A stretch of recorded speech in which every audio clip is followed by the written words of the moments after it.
Hello, everybody. Welcome back to the Glory Glory My Night podcast. I'm your host, as always, Kyle Quinn, and joining me today is my old mate, Phil De Brun. How's it going, Phil? Well, good mate, how you? Thanks for having me on as always, Kyle. I'm brilliant. I'm looking forward to the football coming back again Yep. after the really dull and tedious international break. Um, Now, there's a few topical things I want to get into.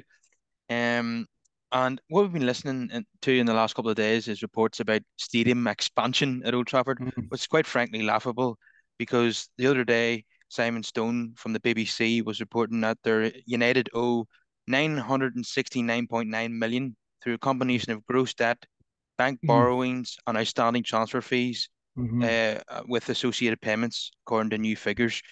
Now, I've no idea how Joel and Avram are going to afford these expansion plans.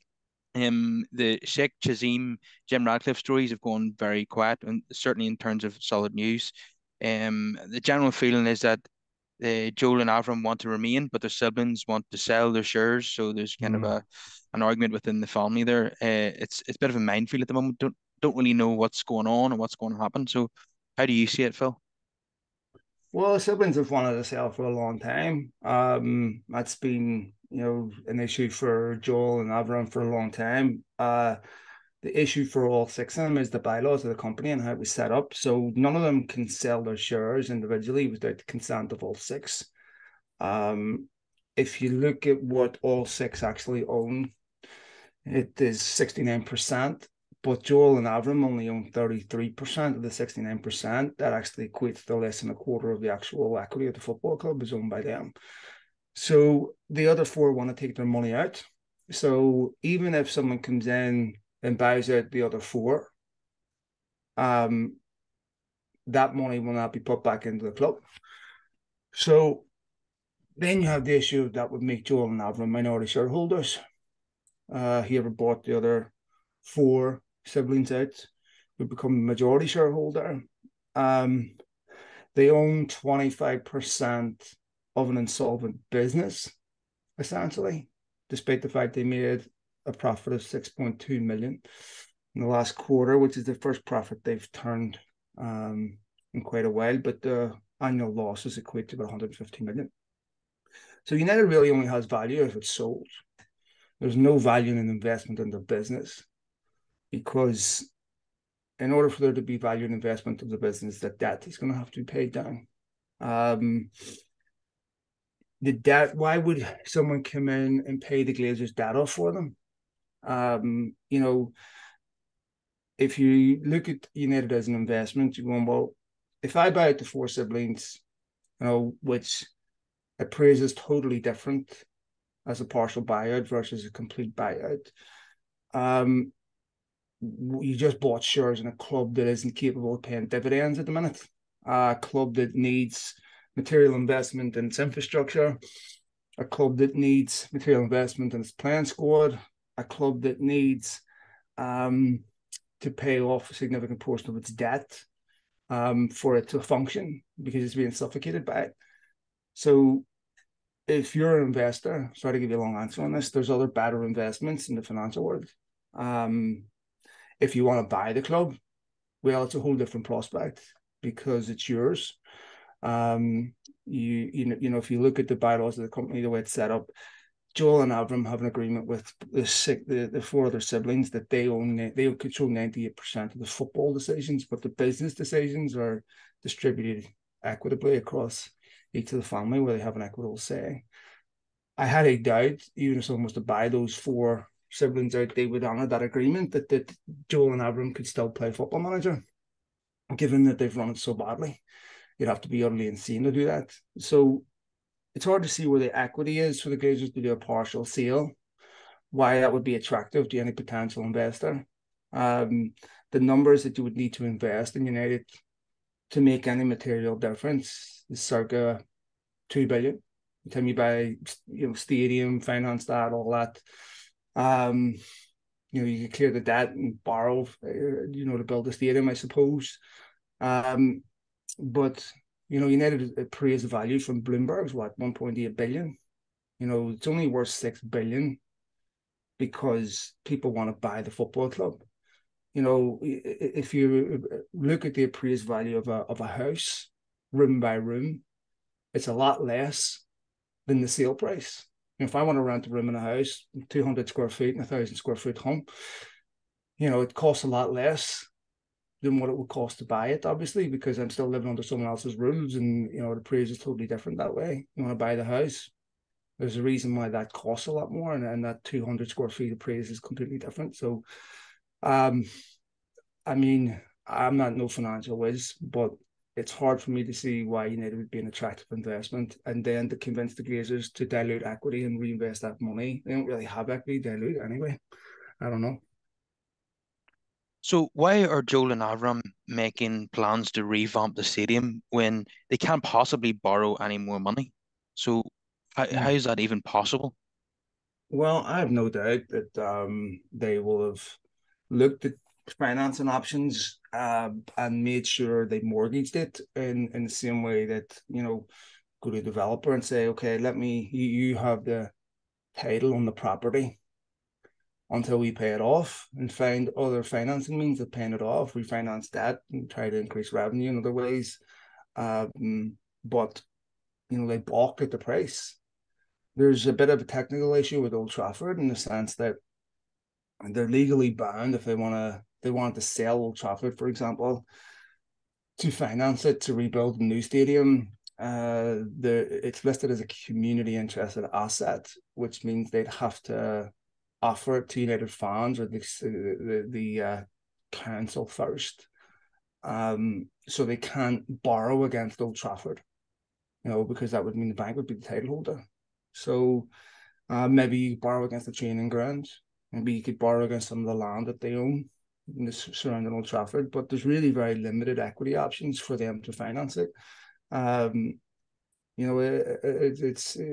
I don't know. I mean, and they've been trying to buy out the other four siblings by private equity firm for a long, long time. I mean, Sixth Street were approached in 2020 to try to do this, and no one's shown any particular appetite given the current financial climate, given the fact that, as we've seen with the accounts released recently, that the debt has increased, partly just through currency depreciation. Interest rates have gone up, currency depreciation. It's hard to see, where the leverage is anymore. I mean, this was to me always going to be endpoint. Once United were leveraged to the hilt, where they borrowed against every asset United had available, where they taken out as much as they can, where United had reached the stressor point. I mean, remember, United couldn't spend a single penny in January because they'd reached this point. This would be the point they'd sell. So do you think that the full sale will go through then before the end of the season? Because a lot of fans are Mm. skeptical about it now. Well, you'll get a decision one way or another before the end of the season, because there's a lot of things that are riding on this. I mean, players' futures are riding on this. United can't agree to sell anyone until they know what their summer budget's going to be. There's players want to leave, there's players want to be sold. So, these potential buyers are not going to keep money on the table forever. They'll have a deadline themselves before they walk away. They're not going to be played forever. So, this is not going to go on for in perpetuity. It's going to come to an end. So, the fact that things have gone quiet is a welcome relief. I mean, truthfully, it has been quiet. The reality is, and no disrespect to Cavi and Sky and everything, they've dragged this out and turned every major permutation into a story. Could the Glazers do this? Could Manchester United? This is what their account. I mean, it's just there's no story, right? There's no development. They have the illusion of development by giving you an opinion, as buts, maybes, right? I mean, the next thing that's worth reporting on with this bid is when something material changes. Has the bid been accepted? Has someone pulled out? Has the landscape changed? But this is of course why it appears that United are always in sagas, transfer sagas, because every minor detail is turned into a massive story. Where other clubs, if you look at the Newcastle bid, well, it take 9 months to go through. You take a look at other bids. It should be going on in quiet. I can honestly, man, I get fed up with it because the amount of clearly that it can't all be right, right? Because everyone's briefing again. This is a development. This is development. This is happening. This is happening. This is happening. This is happening. This is happening, and it just makes your head spin. And you're going, just disconnect from this because this is just news media milking the story for as many clicks, likes, downloads, retweets. That's all it really is. There's nothing new here, right? And so, it's really, I'm quite certain that Sheikh Dassim and Jim Ratcliffe have been told to stay quiet. So that's exactly how this should be happening. And I'm convinced that most people have no idea what's going on. Yeah, if there's no Man United news, then simply just create some, and then you'll have a story. I mean, we know that United is certainly the biggest story in England when it comes to football. Well, when Um, you saturate the news with United stories, there's no responsibility to be correct. You're constantly updating them.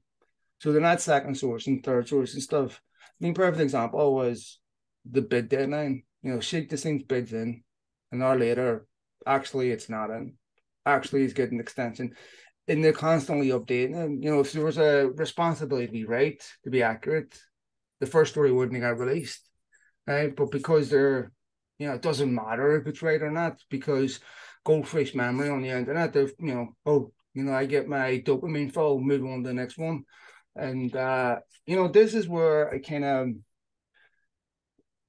journalists don't like people who aren't journalists calling themselves journalists. Right? They're quite, I don't want to say pretentious, but it's people who do podcasts call themselves journalists. They like to push back on that and go, "You're not a journalist, you're a commentator." They're quite happy to blur the lines themselves between what is a journalist and what is a commentator when it comes to reporting. And remember, they're not in the business of entertainment, they're in the business of informant.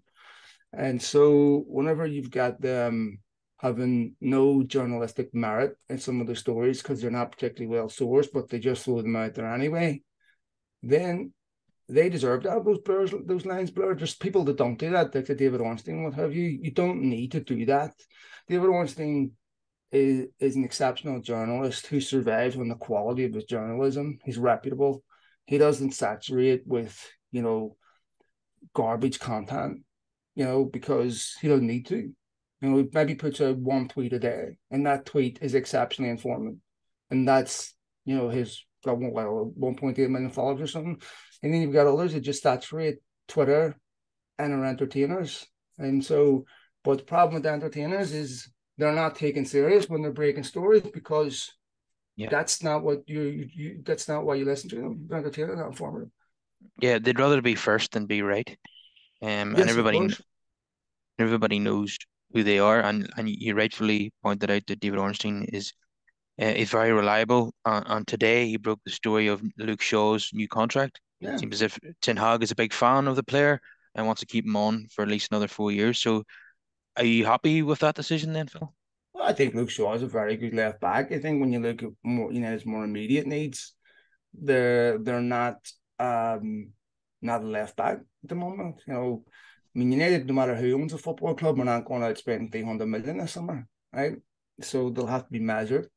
The vast majority of that money is going to go on a forward, right? And to me, when Luke Shaw, when you want to fix something like Luke Shaw, you're talking about the rims. You're not talking about the engine, if you know what I mean. Before we get to the heart of fixing the major issues within the squad, Luke Shaw's a cosmetic fix to me because there's enough there. He's not going to cost you a league title. He's maybe not the best left back in the world, but he's a very good left back. And I sort of put David De Gea in the same category. It's not when you're talking about open heart surgery that Ranić was talking about. To me, there's more obvious issues in the squad that need more immediate fixes this summer. And when you build on that and you get this jigsaw right piece by piece, then you can fix those parts.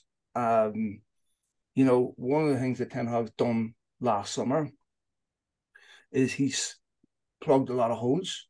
in the day. We've made sure that now we have something to build on. We're not trying to buy another couple of centre backs this summer to fix a problem we didn't fix last summer. And we're not trying to buy another midfielder to fix what we didn't fix last summer. If you look at his signings, the centre back now sorted, right? It's possible if one of the backup centre backs leaves, United might need to do something, but you could do that. It's not where you need. It's a crisis. You absolutely must get a centre back. Same in midfield. The Casemiro. They obviously need an alternative to Casemiro. They need another forward, of course. That is something that's blatantly obvious. So to me, that's where the focus will be. This summer will be on a forward, possibly a right back, probably another midfielder. Yeah, we're looking at like three quality additions rather than wholesale changes to the squad. That's what Ten Hag has managed to achieve in a short space of time. Was like it seemed to be since 2013, most windows were discussing we need 10 players, we need 8 players. Now we're talking about three quality additions to bring us into position to challenge for the title. So yeah, Luke Shaw, I think he's one of the best in the Premier League when going forward as a fullback. Obviously, there's still issues with his defending to address, but overall, very happy with his output this season. But what Uh, you just said, I mean, you tell me a player, left back that doesn't have something they need to work on, right? I mean, let's look at Liverpool's left back. Andy Johnson's a good left back. Trent Alexander's a good right back. Are they perfect? No. Take a look at Arsenal Zinchenko. Is he perfect? No. Take a look at City's left back. Perfect. Was it Rico Henry now? They were playing Bernardo Silva in there. Perfect? No. So, and this is the part of my issue with people that criticize De Gea. De Gea has a very obvious flaw, weakness in his game. He's not great playing out from the back. But most fans that watch De Gea aren't watching other keepers with the same scrutiny, right? Because, I mean, it's just not possible to watch every single game. So you're watching highlights. And I look at the goalkeepers that are being suggested to replace De Gea. And they may well be better keepers. But they aren't perfect either, right? I mean, Jojo Costa is not perfect. Didn't have a perfect World Cup. David Raya, plays out from the back, gives the ball away. Alisson plays out from the back, gives the ball away. Numerous times he's called the best goalkeeper in the Premier League. The problem is playing out from the back is overly fetishized. And when you play from the back, it's a very high risk strategy, even when it gets to centre backs, right? Because that ball into your centre midfielder is almost always a blind ball. They can't see what's behind them. And getting out past the second line is really hard, especially when Premier League teams know how to press you. So, yes, it's important that goalkeepers can use their feet, right? But goalkeepers' raison d'etre is to get the ball out of the net. That's the most important thing. I mean, Weghorst, I don't care what anyone says, strikers are judged on the goals they score. That's their primary function. Yes, it's great that they can do other things. But a striker can play shit and score a goal and come off the field with his confidence through the roof. Or a striker can play great and not score and his confidence fall to the floor. Because they judge themselves on goals. Goalkeepers judge themselves on clean sheets. Right? It's important that they're adaptable, that they have other skills. I watch Manuel Neuer. I watch other top goalkeepers, Jan Oblak, everything else. They all make mistakes playing out from the back. It's hard. Whilst I don't disagree with you, Phil, I didn't ask a question about David again. No, I'm just saying, like, I mean, it's the same, when we're evaluating players, where somebody need to replace him, we'll replace him with who? Yeah. The problem Because is, yeah, they're not all perfect. you might get a keeper who's better with his feet, but there's nobody out there who's better at shot stopping than David De Gea. You will you will come down in quality no matter who you buy, in my opinion.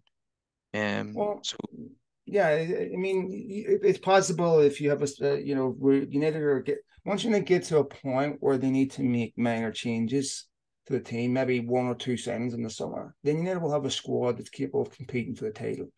Right now, if United had Holland up front, there's the 3 games that have lost this season. 3 games that have lost this season, they lost convincingly. They lost to City, lost to Brentford, and they lost to Liverpool. Wouldn't have mattered whether they had a Haaland in those games, right? But the games that they drew, the Newcastle home, those two, the Leeds game at home, the Southampton game, United sitting with Haaland in those games. United are on Arsenal's coattails, right? So Yeah. if when they get these key areas addressed, and Ten Hag shouldn't be judged on whether he has a winning team yet or not, then United will be in the discussion. Look at Guardiola's first season, look at Klopp's first season. It takes time to get those players in place. So, Ten Hag gets a striker this summer, and I don't think it'll be Harry Kane. He gets the striker that he wants, then that stays fit every week, that gives an alternative to Rashford, then United will be in the shirt. Okay, so another thing I wanted to talk about was the form of Scott McTominay during the international break. He got four Yep. goals in 2 games, two Yep. against Spain, Mm-hmm. um, which has led to a lot of clamour from fans online for McTominay to play at number 9 for Manchester Mm-hmm. United, which some people might find ridiculous. I know he has played there in his youth days, um, but Ten Hag seemed to play that notion down in his press conference earlier today. Um, Now, given Ten Hag is very loyal to Weghorst, despite him only scoring 2 goals so far since arriving in January. So you can see him continuing at St James's Park on Sunday. But I wouldn't be surprised in maybe, with 20 minutes to go in a game, he might use McTominay in that position. He certainly seems to be McTominay can sometimes be really out of form, and then he has bursts of good form where he scores goals. So I would really love to utilize that at the moment, considering Casemiro is missing. So definitely McTominay will start at St James's Park. Probably in midfield, I'm small not chance sure up they front. will start. I I He think might, but I but think so. but mate, to be fair, Ten Hag has used him as a number 9 at times this season, because of his height. I've seen him bring Weghorst on to McTominay up front. Yeah, So it's not, because I think that's partly why, Ten Hag likes a big, tall target man up front, right? That he always has. So, he's like that at Ajax or Haller. There's a reason why I wanted Arnautovic and they like Sesko. There's a reason why I went for Weghorst, not just because he's Dutch, right? And so he likes to play through a big target man, and that's partly what saved McTominay is his unique height. Also offers United a lot on set pieces, defensively, offensively, which when if you see United holding on to a game, trying to close out a game, McTominay gets thrown on a lot because he starts throwing set pieces in their box and he's used to defend them. So he certainly has use as a squad player. But one of the things in that Southampton game, he was the first player subbed in that Southampton game, because, and I watched him quite a bit in that game, and maybe it's not his fault because he's just not that player. McTominay does not know how to link from defence to midfield. I mean, if you take a look at the angles that he's taken up in midfield, a lot of times he's taken up angles when the defence are coming out with a ball. He's standing directly behind. Well, he was doing this a lot against Southampton, directly behind the Southampton player, where he has no passing angle to receive the ball. He's not occupying spaces to build out from the back and connect. If you remember that Brentford game before United had Casemiro, they dropped Eriksen back in there to do that job, right? So when I look at McTominay, I'm going, where does he fit? Because Sabitzer had a good international period too. Sabitzer scored, his first United goal in the FA Cup against Fulham, and I think Sabitzer, Fred, and Bruno is probably his strongest three in midfield. So depends, obviously it'll help with Sancho and Rashford will have had rests. Anthony's fit. Martial probably come off a bench. He's fit, which is great. So it's not certain what that midfield three will be. And I think if you look at the Carabao Cup, Newcastle are not bad in the centre. I expect him to start Wan-Bissaka because he'd be worried about That maximum. St. Maximin, and Wan-Bissaka did a good job on him. Bruno Guimaraes in midfield is a really, really good player, and Miguel Almiron is a really good player. Everything goes through them. So one of Fred's strengths, I think that it's underrated, is he really does well tracking runs from midfield. He doesn't switch off, right? Um, just maybe that he will start McTominay if he thinks a bit, or Fred and Bruno's a bit too attack minded. But Yeah, McTominay's not a bad player. yeah. I think the Fred Sabitzer, Bruno midfield three.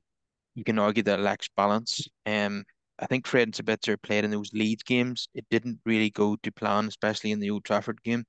Um, so in more recent times when Casemiro's not been available, we've seen McTominay come in. We've seen McTominay start at the Emirates when Casemiro wasn't available. He started against Fulham, when Casemiro wasn't available. So Casemiro Sabitzer probably offers more balance on it, in Ten Hag's mind as well. So I don't see he might go for Fred and Sabitzer, but I Well, think it's more likely McTominay and Sabitzer if Sabitzer's available. I think Um, if you look at that Carabao Cup game, and it could possibly have been down to fatigue, because United played in Europa League right before it on Thursday. But if you look at the possession stats in that game, Newcastle dominated possession. I think it's 63 or 64% possession, 66 or something. So United played a counter attacking game against them. And you'd have to say it worked perfectly. I mean, I don't remember Newcastle having too many clear cut chances, maybe one from St. Maximin that they saved. They didn't really pose much of a threat. There'll be a bigger threat tomorrow because, or Sunday, because they're at home, and obviously Isak is back for them and playing quite well. It's a massive game for both these teams. United can't lose it. I think if United took a draw in the game, it would be a decent result, to be honest.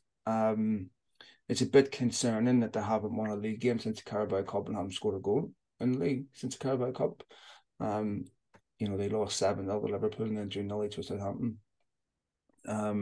So the break sort of came at the right time. Obviously, they had the Fulham result in between, which was good.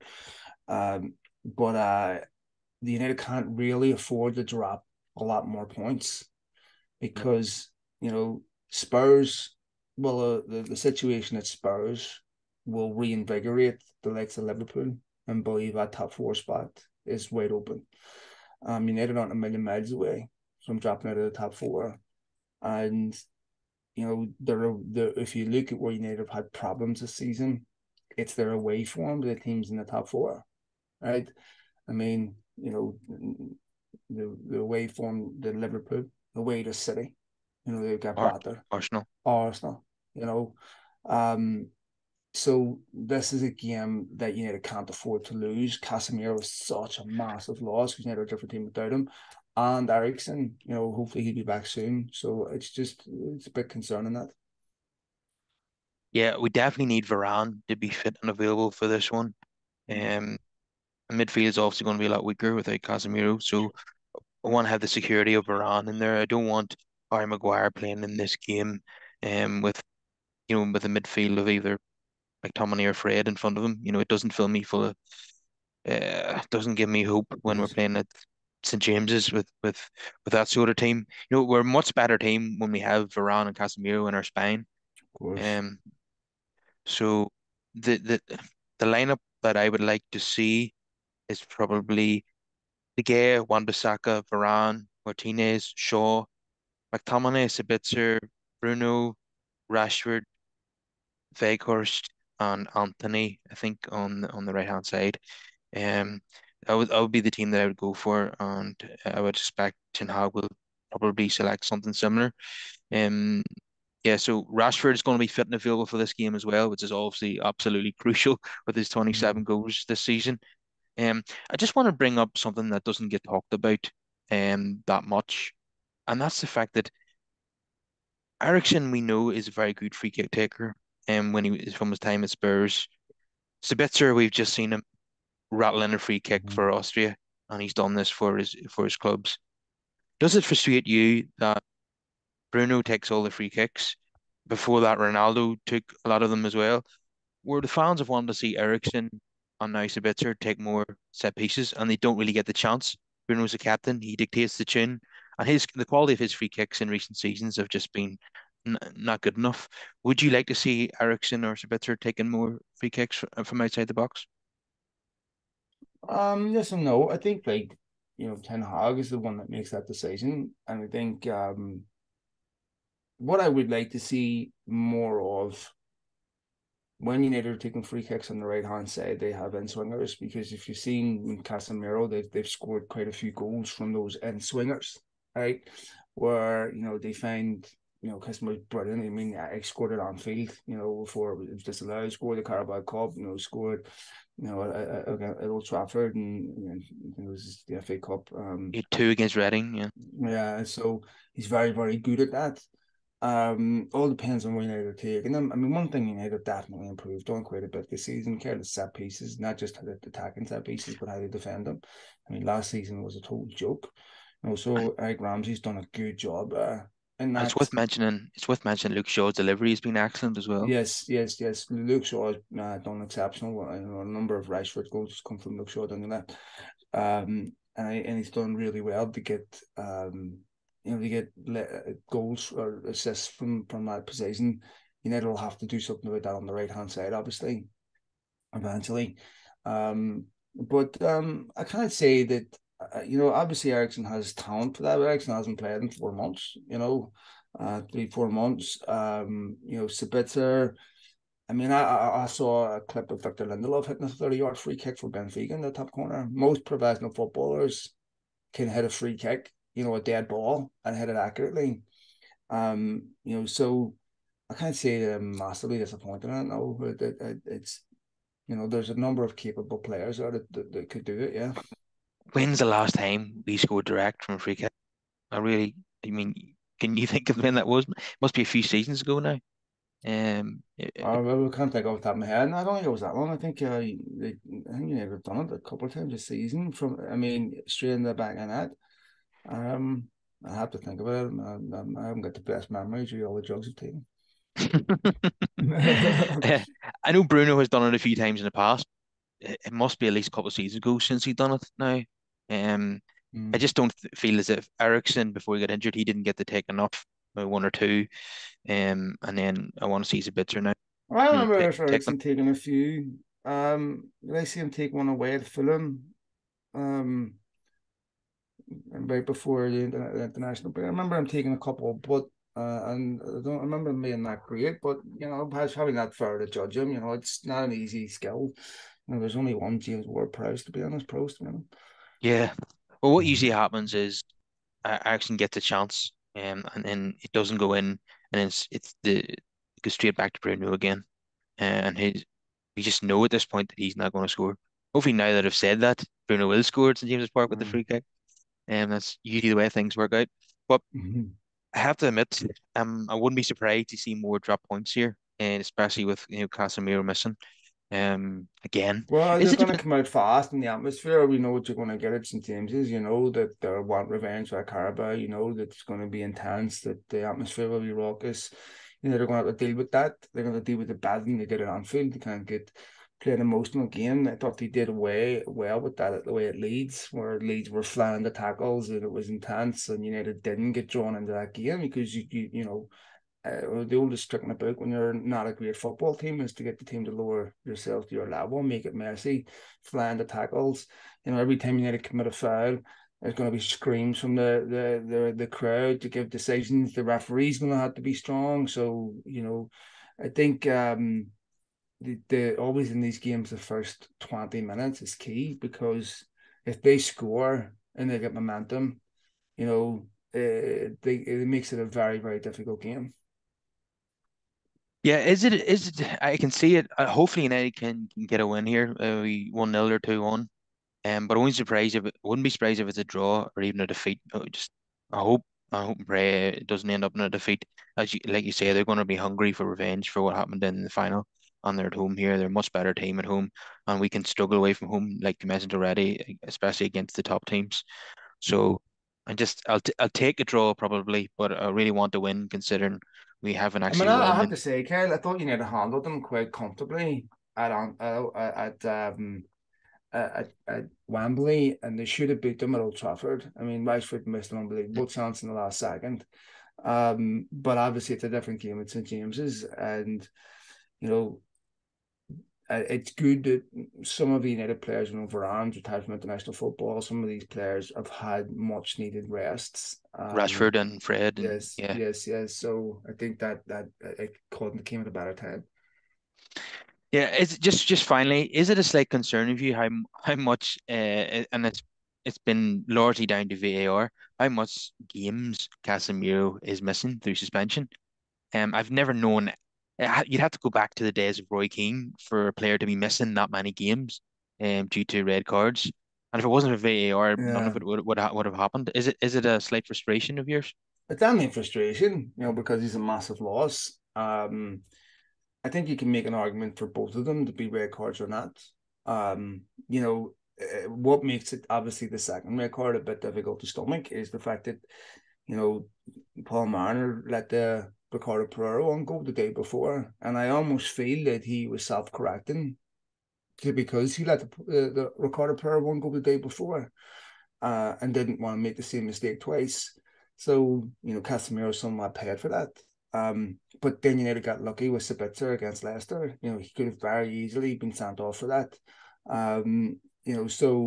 But the game Crystal Palace won, you know, I look at the Crystal Palace home game, I think it was Matata elbows Lisandro Martinez in the face, got McTominay's should have had a penalty in that game. Some of the handball decisions that have gone against United have been truly baffling.